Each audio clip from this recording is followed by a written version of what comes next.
Well, good Monday morning, everyone, and it's good to see you. Thank you for tuning in to Inspiration for today. And we have a very special week for you because we're going to get to meet people all week long that you either see in your community or if you come to Saddleback Church, Laguna Woods, are vital members of our church. Starting with, as you can see, Janet Dwyer. So you probably, many many who watch this already know you, Janet. So that's a beautiful thing because you've been a faithful member at Saddleback Church Laguna Woods for, well, is it from the very beginning or it's been a Yeah, long time. from the very beginning. That's awesome. That's I I have loved doing life with you for 14 years then.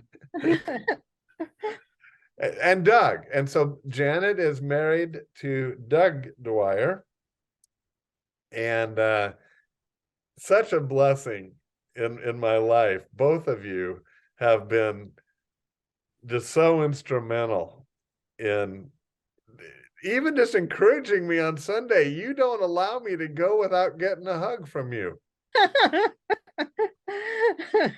And I appreciate that. I'm not a natural hugger, but you are.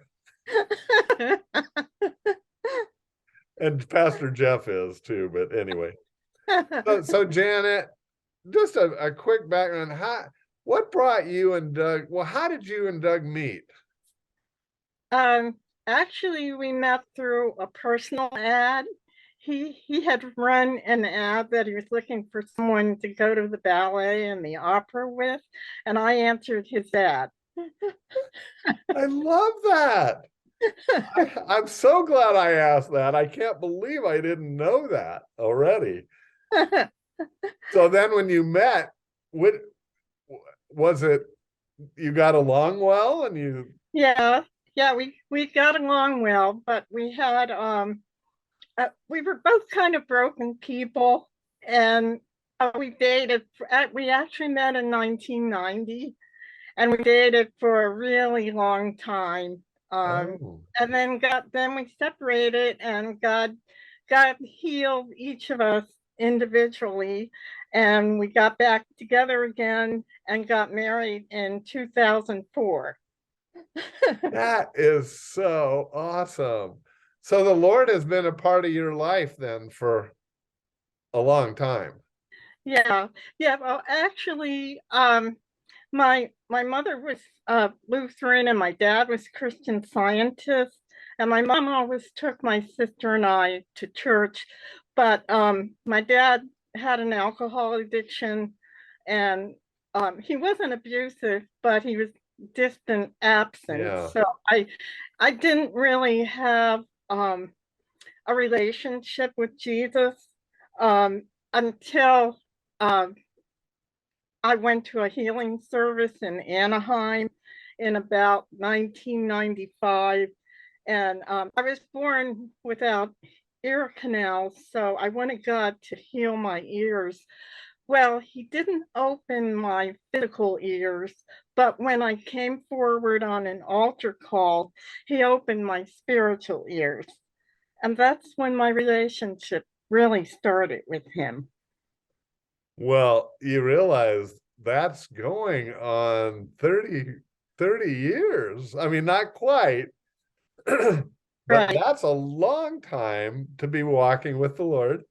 And over those years, you have grown and seen him work. And we were just talking about verses and so on that how he walks with it. Fear not, for I am with you, type verses, Right. which I cling to a lot, and I know you are also. So, so then you and Doug were married, and you've been involved in our church and so on. But uh, I don't know, about a year ago or so, something happened with Doug. Yeah, it was on November the 5th.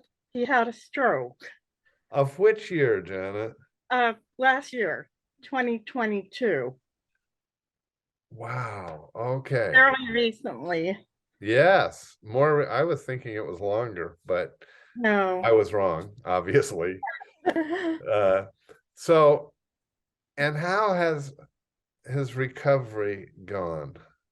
Well, when he first had the stroke, there really wasn't much that he could do by himself or without supervision.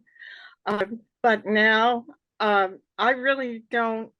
The only time he gets around with a walker by himself and in and out of the shower. The only time I really have to watch him is we have 16 steps where we live. It's going up and down the steps. So I have a belt on him, and I'm really not doing any work. I'm just there in case. But when he goes down, I'm in front of him, and when he goes up, I'm behind him.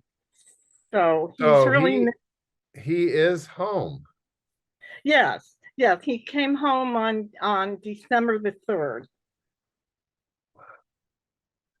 And so I have you seen, well, I guess two aspects are important to me to hear about. A, has your church been of help to you?